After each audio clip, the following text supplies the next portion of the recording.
Jamie. Sam. Week 2, all alone. Oh boy, you hear that? You see this? This is me tearing up the rule book. Oh, hi Iain. I didn't see you there. How you been? Ignore this Love Island board game. It's where's my rule book? I think it's. I'll go. It's nowhere. Is this it in the bin? Back on the shelf. On fire. No, that's another fire. You don't need to worry about the fire. I think we left it in RPG Corner, probably. Possibly. Come on, let's get to it. Intros, please. Okay. I'm not angry. I'm just very disappointed. I'm Sam Maggs, and I'm here this week. I'm Jimmy Adams, and I'm behaving. And I'm Ian McAllister, and I'm still the boss, and I have a big sack of news. And this is the Brainwaves Gencon special. That's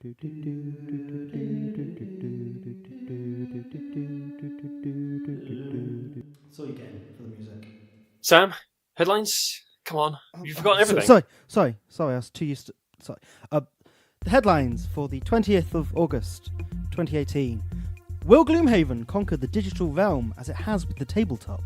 Stronghold and Indie Board and Cards merge? And do Fantasy Flight have the secret, have the key to another way?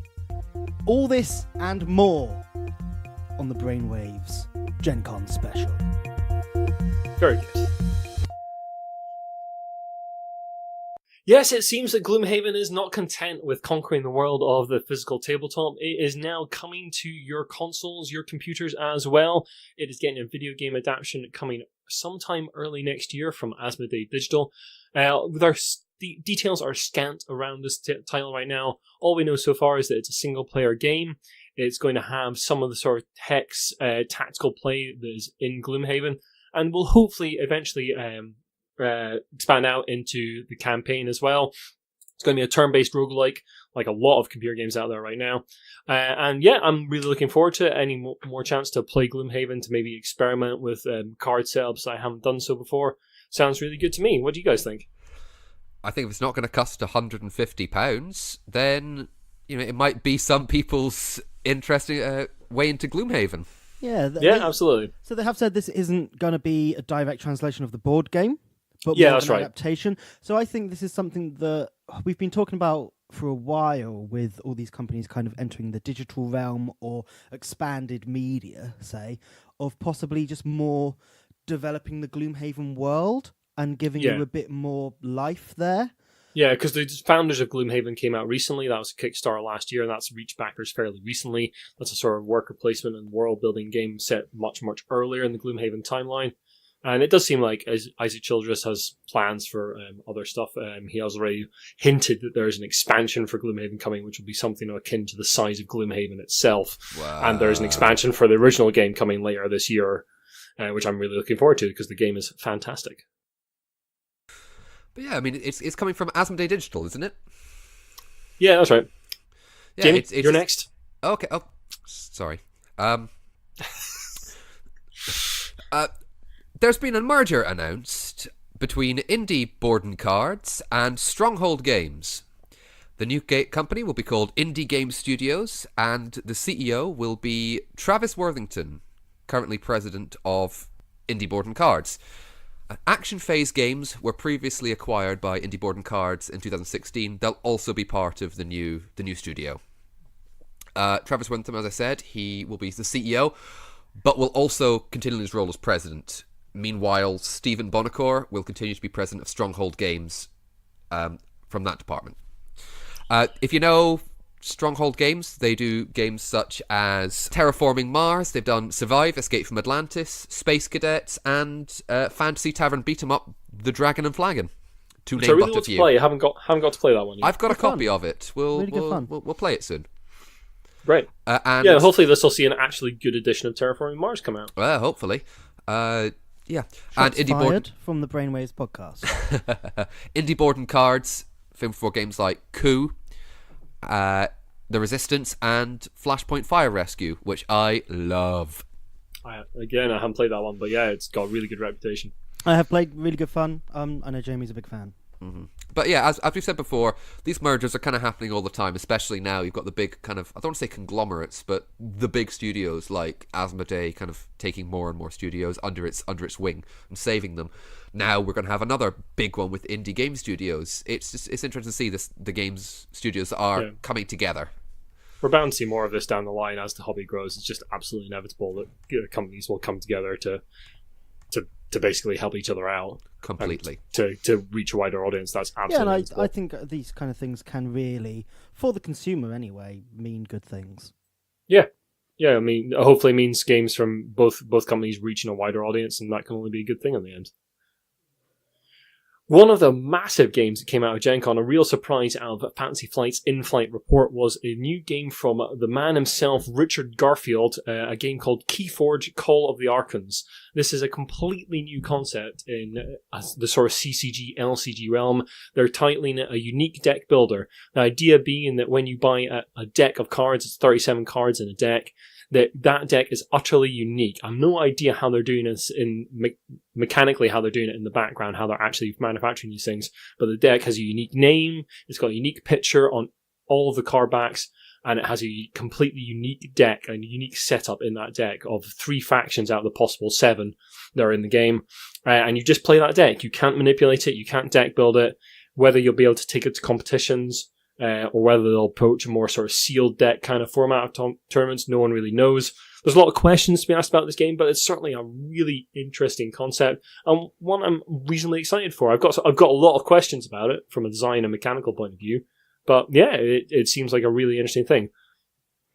I'm really looking forward to this. As someone who really likes card games, but actually, so I haven't played a competitive card game properly for a long time, and part of what put me off was the meta? Part of what put me off was things like metas getting in the way, constantly having to be on top of a certain style of gameplay and know the game inside out in that side of things. Deck building as well, how much time outside of actually playing the game have I got to put into the game, and I got a bit bogged down in that. So when something like this is announced, where actually the skill lies in learning something on the fly that's completely unique to you. I also really love the fact of Richard Garfield said that one of the things they wanted to do with this game was eliminate the fact that in more traditional collectible card games, in each set there's inevitably going to be cards that are just trash, that you wouldn't really use in the deck and don't see much action on the table. Yeah. However, with a game where you can't change the construction of that deck, you just have to deal with it. You have to deal with that being there. Yeah. So a card that might not be used much in one deck is going to be a key player in another one, and you're going to have to look for those combos, and you're going to have to make every card shine to its fullest potential, which is a great idea. Yeah, I'm really excited about it. I have some concerns that there'll still be some element of rare chase and that kind of thing in there.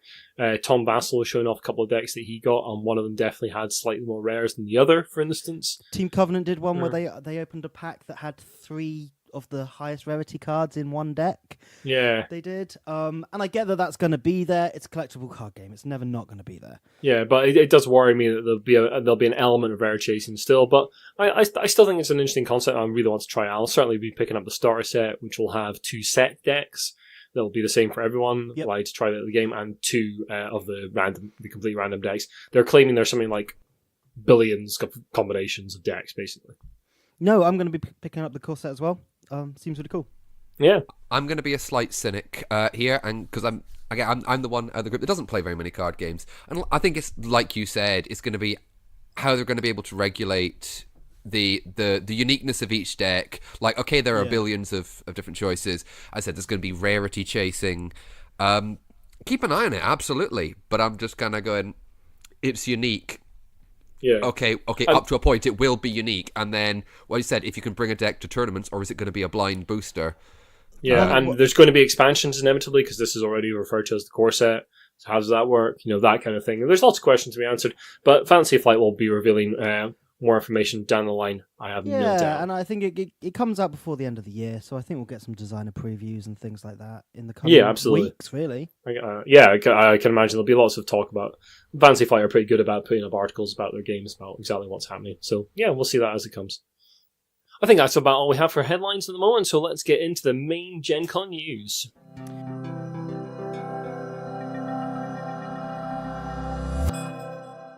Well, I would love to be talking more about the Love Island board game and the many expansions.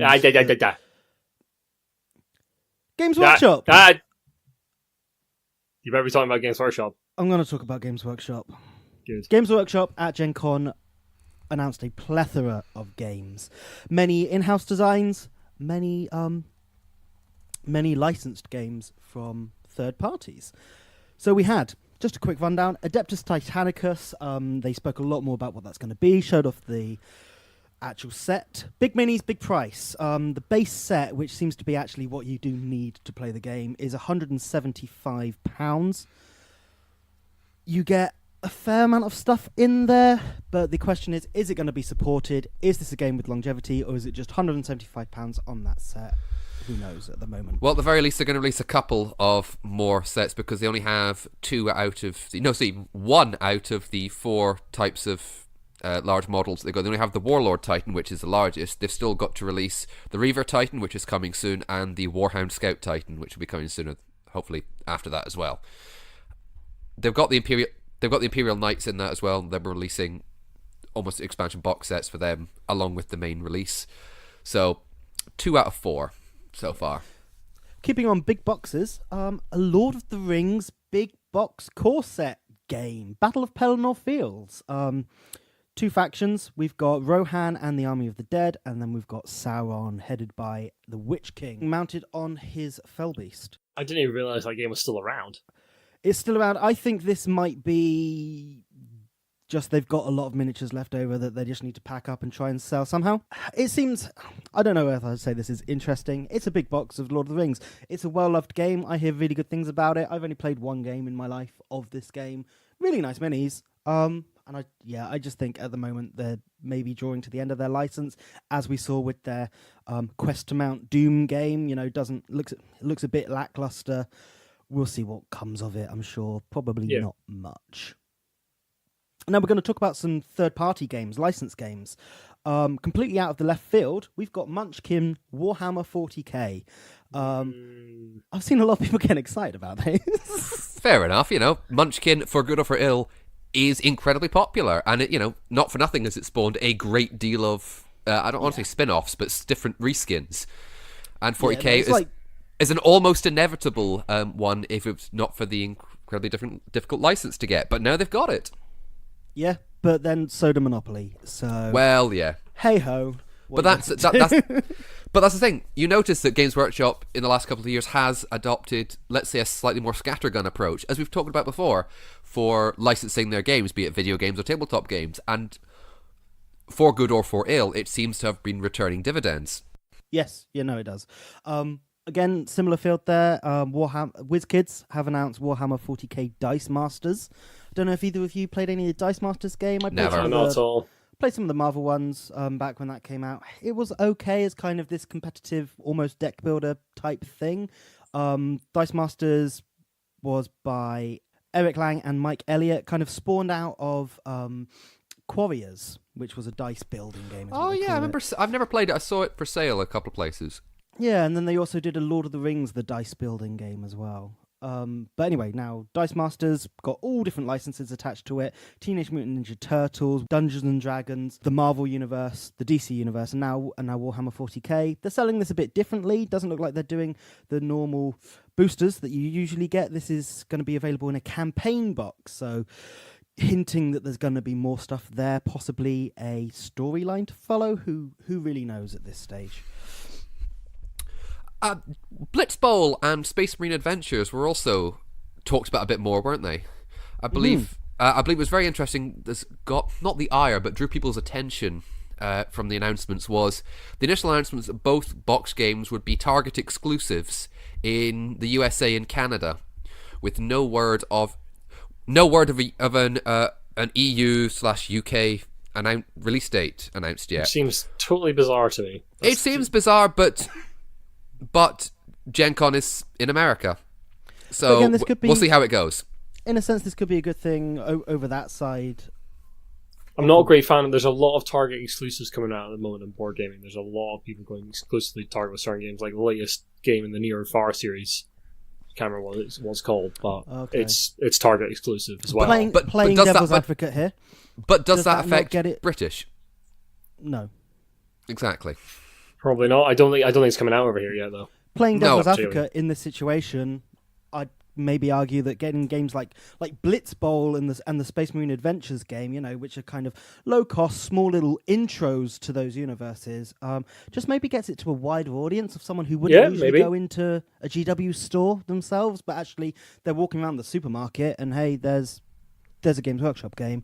Then maybe more likely to have a little look. I completely agree with you. I think Games Workshop, I said that scattergun approach, and now bring its licenses out further. Right, we're going to the Munchkin crowd. We're going to people places that aren't a Games Workshop store where you can buy these games, and then they'll buy it and go, oh, let's interesting. I mean, the other license that's coming, of course, is Warhammer Age of Sigmar Champions, the CCG.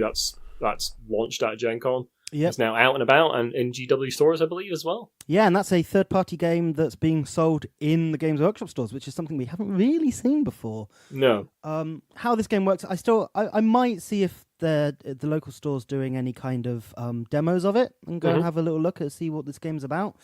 If it's low cost, why not pick up a few decks and have a little go of it, maybe? Yeah, our friends over at the Unlucky Frog had a stream of it recently to show off show off the game. I'll put the link in the show notes.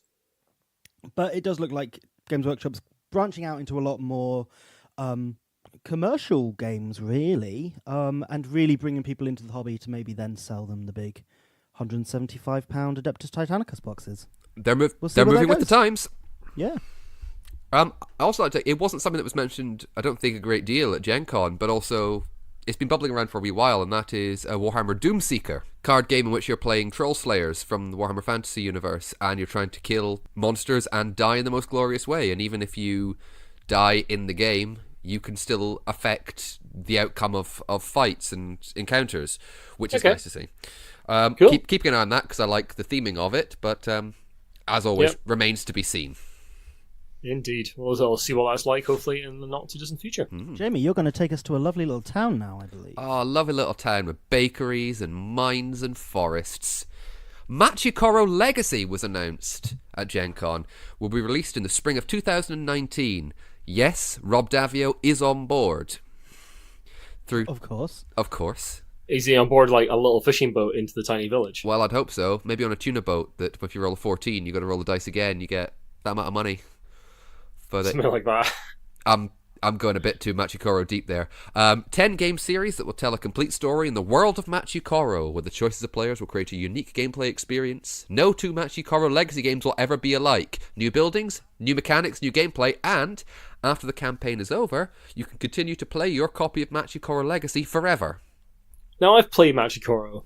I quite like it. Yeah, I like but it. I've never really wanted to investigate the world of Machi Koro very much. but that's the thing. Now's your chance. Exactly. The good things are the things you never knew you wanted. Maybe. And I want this. Me and my partner, I said there's been a new Legacy game announced. I've got the game it's based on. Can you guess it just by looking at the wall of board games? I did the same thing.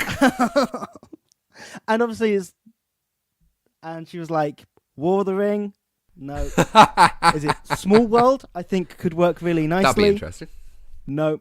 Machi Koro Legacy. Who knew? But then we kind of got talking like, we haven't played Machi Koro in a long time, and it's something that we used to really, really like. I think it's a nice little game. It's quite fast. It works. It's, there's some tactics to it. They become a bit samey after a while, but actually it is a game that I probably would want to get to the table more and in different styles. So maybe this is what that wants to offer. I will put on my skeptical hat on this one. I feel it's a little bit slapping the legacy mechanic on a thing for the sheer sake of it. I've got no general problem with games coming out because a particular mechanic has been popular. Gloomhaven has some legacy in it, for instance, but it doesn't slap it on the front cover. But I don't know, it just feels a little tacked onto me, but it might be great. I don't know. They said they've been working on it for 3+ years. So fair you know, enough, it's not exactly something that is being slapped on. It is. Yeah, As- okay, I'll track. Well, I'm But that's probably my- actually going to pick this one up, so I'll Sure. let you guys know. Cool. really. Yeah. well, over our little village, a massive shadow is currently being cast by another announcement from another company. Sam, I think you got some details on that. The shadow's coming from space. It's a big shadow. This is Fantasy Flight announcing a new miniature, if we can call it that, harking back to what we were talking about from Cthulhu. Death May Die, is that the name? Death May Die. Death May Die, a couple weeks back. Fantasy Flight have announced a 2-foot miniature of a superstar destroyer for Star Wars Armada. This is their kind of grand strategy miniatures game of grand space combat. So capital ships, we're talking Mon Calamari cruisers and star destroyers, and now you can have the Emperor's flagship itself, the Executor in the game. Executor, what's it called? Executor? I don't know. It is. The Executor. It's huge. Nerds. It's Yeah, huge, and we it's like really, Star Wars. It's a big grey triangle that costs, we haven't talked about this yet, How much? $200. $200. One ship, one expansion, $200. I hadn't even checked the price. I just saw the miniature and went, that's a very big miniature. It's Okay, just under $200. Okay, well, Well, right now, mentioning $200 US dollars is 156 pounds. I think I've sterling. seen it on pre-order things for like Chaos Cards and places like that for about Yeah. £140. I was going to say probably be 100. So here's the I'd say question: around is it 150. going to be like X-Wing, where it has some absolutely must-have upgrades for the competitive scene? This Bet is it the will. question. Most likely. Oh, you cynic, Ian. It is a I very know. nice model, that has It to be is. said, but It is you know, cool. it's a lot of money. You could buy Gloomhaven. You could buy Gloomhaven for Yeah. that price.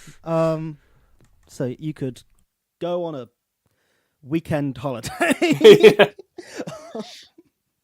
Yeah, and you might want a holiday in the Dark Tower, which is coming back from Restoration Games. Dark Tower was a competitive adventure game came out around about 1981, which was unique because it had an electronic component in its big dark tower that sat in the middle of the board. I have no knowledge of this game outside that really, but Restoration seem to think that people have enough nostalgia to bring it back. It is being brought back under the shepherds of Rob Davu and Isaac Childress. So Rob Davu is a very, very busy man. Isaac Childress as well, yeah. So yeah, it'll be interesting to see what comes out of that. They are saying that it's going to come back as a cooperative game. There's very little details about it right now, but yeah, I imagine that'll be appearing sometime in 2019. They announced that at the Dice Tower panel at Gencon. Well, Rob Davio and Isaac Childress, both very busy boys. Yeah, they do seem to be, yeah, absolutely. Yeah.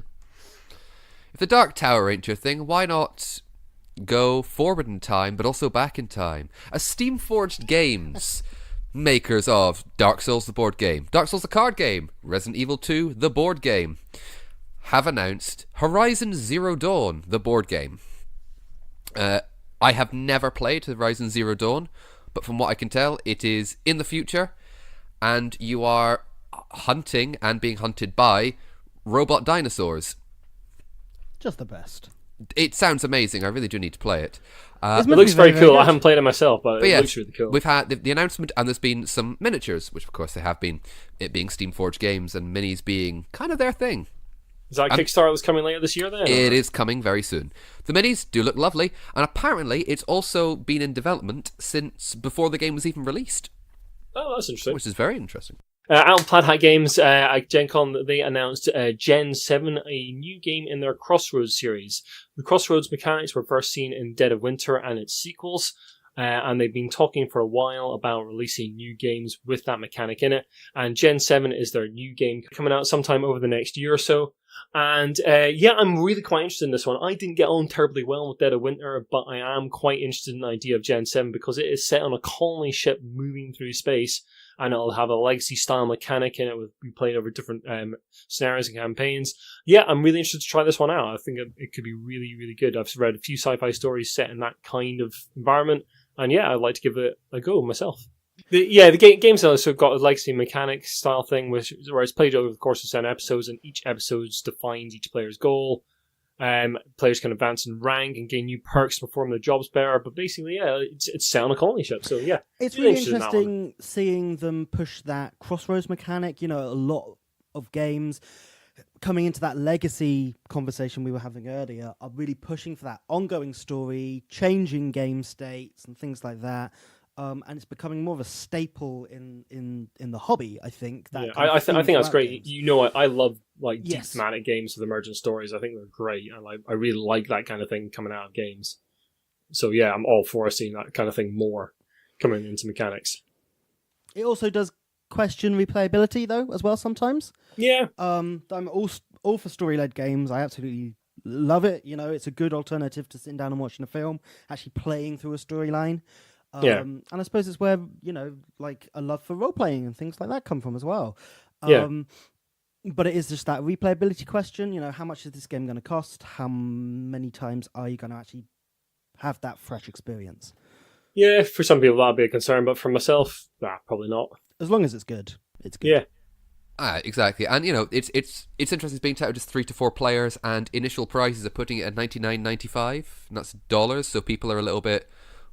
interested to see what the high price is worth. Admittedly, that is an initial posting, so we'll keep up to date with that. But obviously, it's worth always noting that cost is a big factor in the industry, and some games that we absolutely love, are they worth the price? I mean, that's probably something for a brainstorm or some of that at some point. Yeah, absolutely. We'll try and cover that in a podcast somewhere down the line. Maybe. So, Iain, just to wrap up today's news segment, we thought we'd show you the one thing we did do when you were away was... Don't be angry. We put some finishing touches to RPG Corner. What have you done to my corner? We really think you're going to love it. We've got some plush, comfortable sofas. The fire it's working now. There's a fire. I've health and safety checked out the fire. No. It's a lovely fireplace. It's grand. Absolutely fine. We've got a nice paper have fire. You know, it's got nothing to do with your building? rule book. Look, you got it. Look, don't worry about any health and safety regulations. Fine. Just come through. Just let the intro music play, and then just let us know what you think. Just listen. Just listen. What's in this corner? Looks like an RPG corner.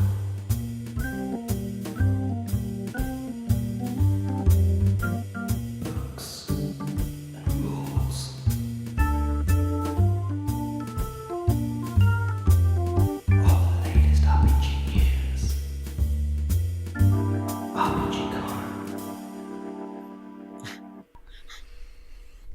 Right, what do come you on. think? Have a seat. Have a wee seat. Yeah. Okay, these are comfy. Yeah. Good. Comfy. Okay. Yeah. Little squeaky for recording, I think. A little leathery, but no, not bad. But it's comfort. You can't put a price on comfort, Iain. And I've got a nice bourbon in hand. That's good. There we go. Sam, do you want me to get it? It's up on the premium Billy bookcases here in RPG Corner. Only the best. Only the finest. All right, let me just stretch up and... There we go. And there we go. Here we go. For you. Oh, they've come in, have they? Okay, so it's the Ennie Awards. They have finally been announced. So yeah, the Ennie Awards were announced fairly recently. This is off EN World's site. They have a bunch of different categories, which we covered in a previous podcast. And the winners have been announced. And quite frankly, I'm a little disappointed with the selection of winners. It's all a bit backwards looking as far as I'm concerned. There's like Delta Green in there. There's RuneQuest. Star Trek Adventures won some prizes, and I have no idea what that is about. Yeah. Star Trek Adventures won a silver for rules and a silver for production, and that game does not deserve those plaudits at all, as far as I'm concerned. But yeah, there's like Blades in the Dark was in, which is a game I love, so I am a little bit prejudiced towards that. But it was in there as best product this year, product of the year, and that's an actually important product in role playing, as far as I'm concerned. It's really interesting. Really good product, well put together, and it can really change the way people run games. So I really think that should be your product of the year in there. There's so many categories, there's just such a bunch of stuff in there. It just feels like the Ennies is looking backwards a lot. It'd be like if all the Gencon awards and all the Boardgame awards started to award the latest version of Monopoly a prize. It's that kind of thing. I think Monopoly's a little bit harsh. Also, just very quickly, I would say I don't think you're prejudiced towards Blades in the Dark. I think you're biased towards Blades in the Dark and prejudiced towards Star Trek Adventures. That's fair. I think we all are a little bit. But no, a little bit. But everyone has their opinion, and that's important. I think it's more that the industry has had this massive explosion in the last 5 years. And I'm talking about the RPG predominantly. The board game has had an explosion as well. But the RPG market still, even after the kind of shaky early years, the massive boom, and then the satanic panic in the 80s, and then we've come back after kind of in the shadows a little bit for a while. I think it's struggling with the shadow of D&D that looms above everything. Yeah, I guess. And that's not a bad thing, All worker placement games have the shadow of, say, Agricola hanging over them. But it just, I don't know, it's just a disappointing selection to me. Like, the product of the year is Zweihander, which is basically a sort of gothic fantasy heartbreaker in the Wolfrup style. And Wolfrup 4th is coming back out this year. It's like... It's already out. Yeah, it's already... Well, the preview PDF is out. And yeah, it just, like... Where's like I saw like Spire earlier this year from a UK publisher whose name I temporarily forget. I'll put it in the show notes. There's a lot of weird little indie RPGs coming out just now, and it just feels like those should have the spotlight shone on them, not like Delta Green, the RPG, which everyone who likes Delta Green is going to buy. You don't need to give it an award; everyone knows it's there. I don't know. But it keeps getting put out, and it keeps getting bought, and the critics like it. That just doesn't, to me, that just doesn't bring new people into the hobby. It doesn't highlight interesting stuff. It's just giving awards to your mates. And what use is that? But would you agree that new companies, not new companies, but companies that are bringing out newish products, like say what we like about Star Trek Adventures. I know we keep harping on it, but the fact is they're bringing out, yes, a system they worked before, but they've reworked it for trying to do the Star Trek thing. They're bringing out new rules for it. They seem to be supporting it very well, and that's something new and that's interesting. Yes, it's not an indie RPG, but it's something new and something different. Blades in the Dark, yeah, I know you really like it, and yeah, I quite like the rule set. It did win best website, best website, but there is something. I see. My problem with Star Trek Adventures is that the rules don't ape Star Trek Adventures. Like, they don't ape the next gen. They don't ape DS9. You can't. It's very hard to run a Star Trek episode with those rules because they're so combat focused. Yeah, no, and that's what we found when we were playing the game. Yeah, yeah. No. To me, that's where it falls down. I completely understand, but even with that, it's still going. But they're bringing out something. At least they're trying. They're trying. To you, they're not doing very well. To other people, they're doing very well. Yeah, a lot of people seem to like it. It's great that it's able to provoke such. You're able to get such a debate from it. Because I guess what I'm trying to say is it's because there are things that are trying and bringing out new things, and we've got to be happy about that. Because you've got products of the year. You've got Paizo with Starfinder. It's Pathfinder with a couple of tweaks to it, which is fine. Pathfinder's not. There's a reason it's been going for over 10 years and getting a second edition. I think Ennies have a certain sensibility to them. They're quite old school. They're quite old school looking. And I'd really like to see them actually embrace some new games. That would be nice. Do you reckon this is part of just these awards that actually we've talked about in the past, that even things like the Spiel des Jahres, even though this year I think we do agree with Azul being a fantastic game, we very often don't agree with what they give the Spiel des Jahres to, with what the nominations. But at least they're giving it to a new game. They're not giving it to like a game that came out 20 years ago. Very which true. is effectively what Delta Green is. So, but do you think then there needs to be maybe more emphasis put towards the community-led awards? That actually listen to what there's Indie Game Designer Network Awards that were highlighting a lot more of the indie scene. I actually drawing attention to them. That's really cool. I'm glad to see that. And I just think Ennie should be doing that a bit more. Like Zweihander coming out, people who like Zweihander will already have bought it. It's not really drawing attention to it. It's a big game. Like Harlem Bound, maybe it's a small production, so maybe draw attention to that a bit. Which is getting a second edition on Kickstarter, by the way, soon. Yeah. And also, there's a lot of categories there, and I don't quite believe that the judges had a time to look through everything that was there. I think the categories get a bit tedious as well. As our friends on the Smart Party podcast were pointing out, they have a category for Best Electronic Book. And it's like, well, doesn't every RPG come out as a PDF? Yeah. Like, literally every one. Not every one, which is a shame, but they should. Best RPG-related product. Yeah. Yes. Anyway, this is definitely turning into a brainstorm. So let's leave for now. Suffice to say, I think the Ennies next year need to take a long hard look at themselves, reduce the number of categories, and actually think about what they want to promote to the wider world, because that's what's happening right now. Is the wider world is looking at this and going like, "Oh, Delta Green is the best is the best rules apparently of all RPGs released this year." Yeah, and I very much doubt that is true. Award innovation, and awards like bringing new people into hobby with different games. Anyway, I'd like to bring the conversation down. RPG Corner is not for heated debate. No. It's for comfortable discussion.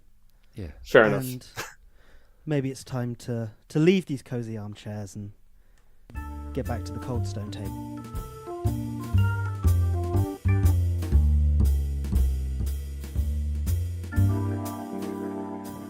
RPG Corner. I've noticed my cold stone table's got some Coke spill on it or something. Have you cleaned it up yet? Sam, distract him. Me and Jamie, Coke on your table? No. No, you must be thinking of some other Hooligans. people. Yes, rapscallions. Yeah, you haven't had those people from other podcasts around, have you? I don't believe so. No, we don't. We Are you would. sure? We would never consort with other podcasts. Those without rapscallions your- from We're Not Wizards and the Unlucky Frog have been around here again, mucking up my table. No. Yeah, well, I'll ask them. I'll see what they say. Well, folks, I think that's about all we have time for this week on Brainwaves. Thanks very much for listening. I am back into control, so you can be assured of a high-quality podcast from here on in. And if you like what you've listened to, then the best way to help us out is to share the podcast and drop us a review and rating on iTunes. You can also follow us on Twitter at The Giant Brain, on Instagram, Giant Brain UK, Facebook, The Giant Brain, website is giantbrain.co.uk, and I've just updated that with glorious photos of the entire team. And you can email us with any suggestions you have at giantbrainuk@gmail.com, and please do get in touch and let us know what you like and what you don't. Thanks very much for listening. Bye bye.